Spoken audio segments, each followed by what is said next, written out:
Friends, तुम्हाला मगाशी सांगितल्या पद्धतीने मी आज महाराष्ट्रीयन कुर्मा करणार आहे बरं का. एकदम महाराष्ट्रीयन स्टाईल, एकदम म्हणजे आपला एकदम देसीवाला. ठीक आहे. तर त्यासाठी आता मी इथे बटाटे कापून घेतले होते आणि ते फ्राय करते गोल्डन ब्राऊन कलरमध्ये. आता हे मी काढून घेणार आहे ह्याच्यामध्ये. ठीक आहे. आणि त्यानंतर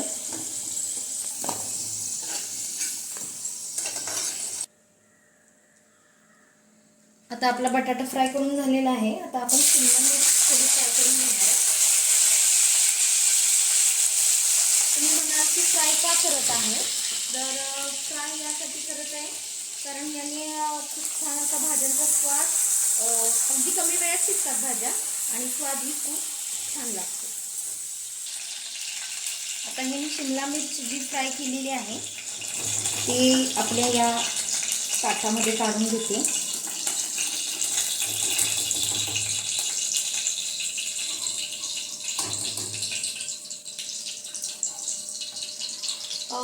तुम्ही म्हणाल असं वेगळं काही मसाला नाही आहे बरं का. मी एकदम म्हणजे पूर्ण देसी महाराष्ट्रीयन स्टाईल जी आमची कोल्हापूर सांगलीची पद्धत आहे ती करणार आहे. तर आता मी ह्या पूर्ण मिक्स ज्या भाज्या आहेत त्या एकदमच फ्राय करायला टाकणार आहे. कारण आम्ही मिक्स भाजी, ज्या मिक्स व्हेजिटेबल असतात ते फ्रोझन मागवलेले आहेत. त्या कारणाने मला आता हे सगळं एकत्रितच फ्राय करावे लागेल. कारण मी हे ॲक्च्युली वेगवेगळं करून घ्यायचं असतं, पण आता थोडं हे एकत्रच करावं लागेल आपल्याला.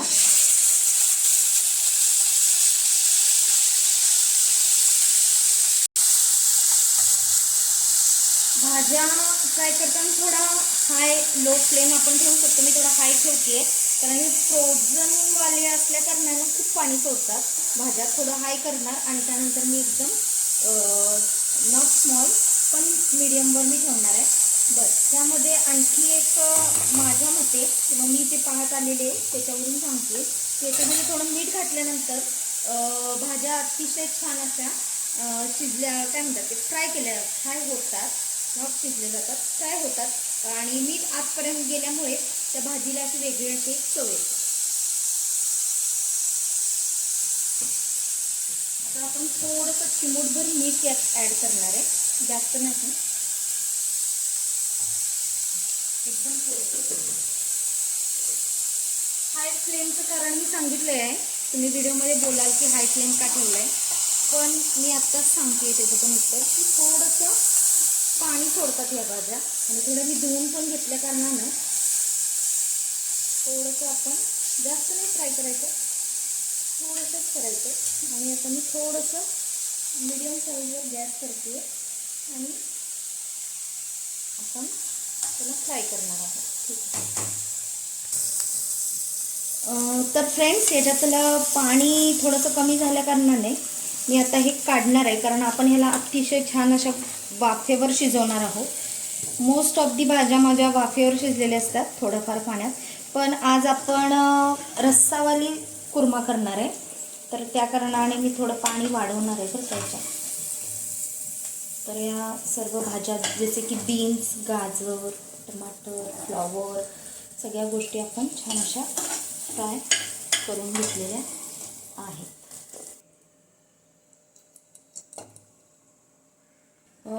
आता मी थोडंसं तेल जास्त टाकलेलं आहे कारण आपल्याला कढी हवा आहे. कोल्हापूर साईडचे आम्ही थोडे असल्या कारणानं थोडंसं तेल रोजच्यापेक्षा थोडं वाढवून टाकलेलं आहे. आणि इथे मसाला पाहू शकता, एकदम असा सिंपल, व्हेरी सिंपल. तो करताना मी विसरले व्हिडिओ काढायला.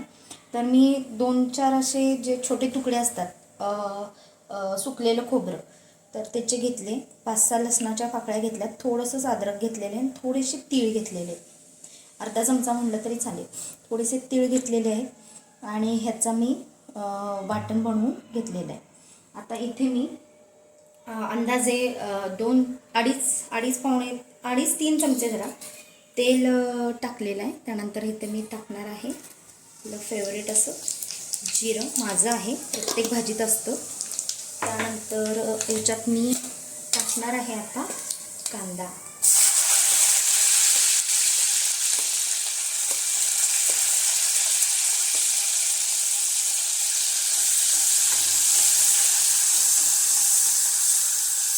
कांदा आपल्याला केव्हा करून भाजून घ्यायचा आहे, तर ते पूर्ण गोल्डन ब्राऊन कलर होईपर्यंत.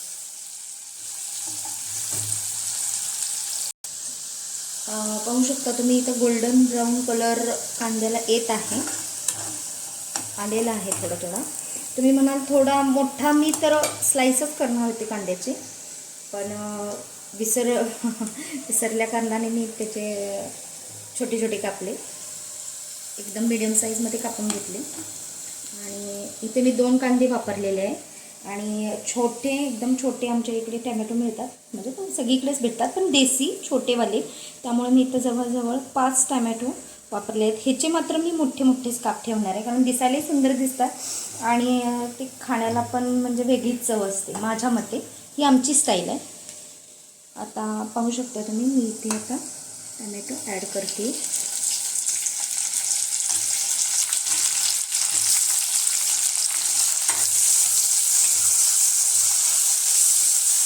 जेव्हा टॅमॅटो शिजेल पूर्णपणे, तेव्हा तो असा कडक नाही राहत, तेव्हा तो मऊ होतो. आणि मऊ झाल्यानंतर मग आपण त्याच्यात बाकीच्या सगळ्या गोष्टी ॲड करणार आहोत. पाहू शकता इथं आपण ह्या टॅमॅटोंना थोडेसे शिजायला एकदम नाही वेळ लागणार, पण एक 5 मिनटं तर लागतीलच. बघा, पाहू शकता असे पूर्ण हा कसा टॅमॅटो पूर्ण असं हे झालेलं पूर्ण. पाहू शकता तुम्ही असे टॅमॅटो आपले सर्व पूर्ण असे शिजायला हवे. त्यासाठी मी याच्यात थोडंसं मीठ ॲड केलेलं आहे आणि मी आता मस्तपैकी याच्यात झाकण असं वाफेवर ते शिजू देणार आहे 1-2 मिनटासाठी. त्यानंतर आपण बाकीच्या आपल्या भाज्या ज्या आपण फ्राय करून घेतलेल्या आहेत, आणि मेन म्हणजे आपला हा देसी मसाला, तो टॅमॅटो आपला 80% शिजलेला आहे असं आपण मानू. आणि हे आपण नंतर आणि प्रत्येक भाजीत हे करणारच आहोत. त्यामुळे आता हा जो मसाला की मी केलेला आहे जो घरी, तो मी ॲड करते याच्यात.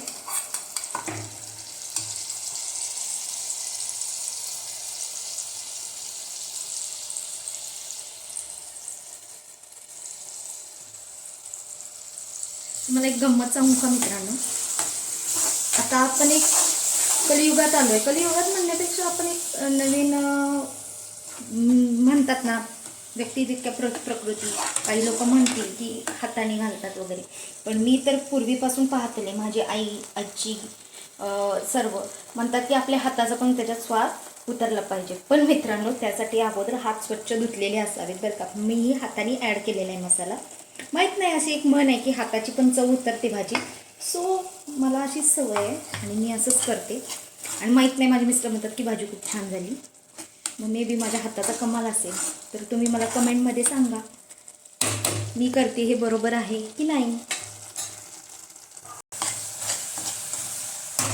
इथे आता आपण अजून ह्याच्यात मसाले ॲड करून आणि मसाला तेल सुटेपर्यंत भाजून घ्यायचं आहे बरं का मित्रांनो.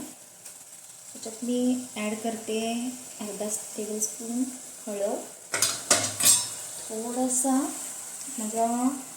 मला जिरं आणि हिंग खूप लागतं स्वयंपाकात, थोडीसं हिंग. आणि हा आम्ही बनवलेला, म्हणजे मी बनवलेला ह्या उन्हाळ्यात आमचा कोल्हापुरी तिखट मसाला. त्याच्यात मी जवळजवळ 4 प्रकारच्या मिरच्या ॲड केलेल्या आहेत. मी एवढंच का घालते हे पण सांगते, कारण जास्त तिखट आमच्या घरी कोण खात नाही. मला एक छोटं बाळ आहे, छोटं म्हणजे 7 वर्षाची माझी मुलगी आहे, आणि मग तिच्यासाठी सेपरेट कुठे बनवा, त्या कारणाने. आणि जास्त तिखट खाऊच नाही माझ्या मते. हे आता आपण थोडे थोडे मसाले ॲड केलेले आहेत. मी फार मसाल्यांचा वापर करत नाही, इव्हन कोणत्याच भाजीत करत नाही, मलाही आवडत नाही आणि आमच्या घरात कोणी जास्त मसाले खात पण नाही. हा जो मी कोल्हापुरी बोलले तुम्हाला, मी जी चटणी बनवलेली आहे, ह्या चटणीमध्ये जवळजवळ 86 प्रकारचे मसाले आहेत. 86, हो 86च म्हणेन मी, कारण आमच्या इकडे मालधारी मसाले म्हणून एक चटणी बनवून देतात, तर ते खूप फेमस आहेत, पुण्यात आहेत ते. तर त्यांच्या मार्गदर्शनानुसार हा मसाला मी बनवून घेतलेला आहे. ह्याच्यासाठी तरी येण्यासाठी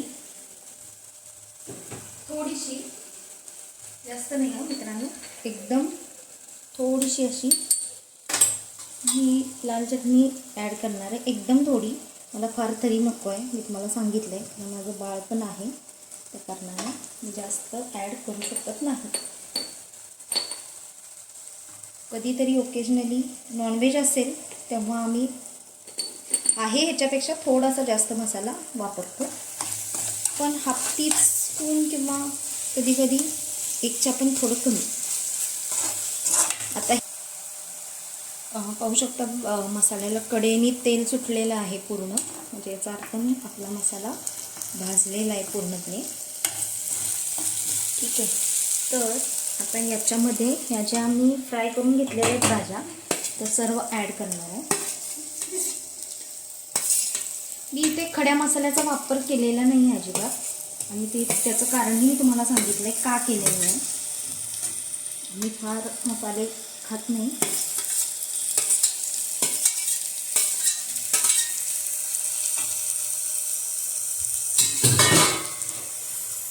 सगळे आता भाज्या एकत्रितपणे आपण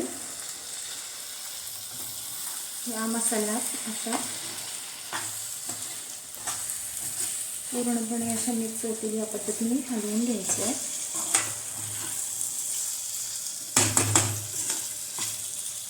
आणि त्याच्यामध्ये मात्र मी आता हे वाफवण्यासाठी ठेवलेलं आहे. आता ह्याच्यात जे आपण मसाले मगाशी करून घेतलेले हेच पाणी मी याच्यामध्ये ॲड करणार आहे.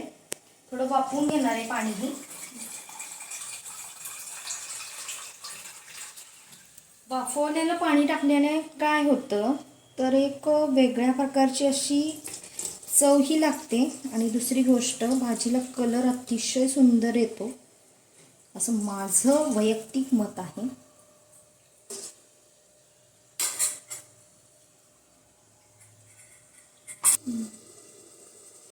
तर आपण पाहू शकता आपल्या पुऱ्या. तुम्ही सांगा मला कमेंटमध्ये कशा वाटतात त्या. आणि आमच्या इकडे ना पूर्ण ब्राऊन कलर येईपर्यंतच ह्याला भाजलं जातं बरं का मित्रांनो.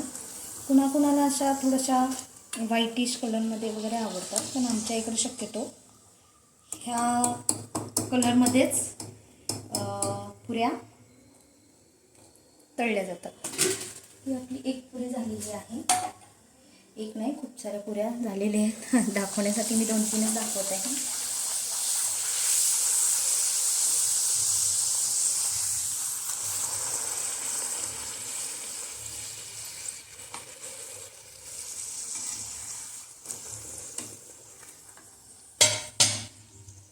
थोडे जास्त गरम झाल्यासारखं वाटते मला. थोडं गॅस कमी करून मध्यम आचेवर होता तो.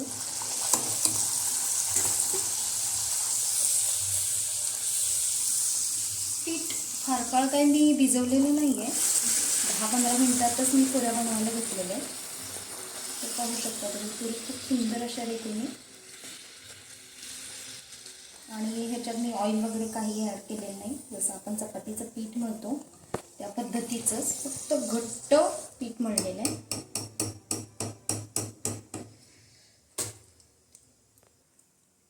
वर्णिका, हो हा ये जेवायला. चल पहा बरं टेस्ट. बस खाली.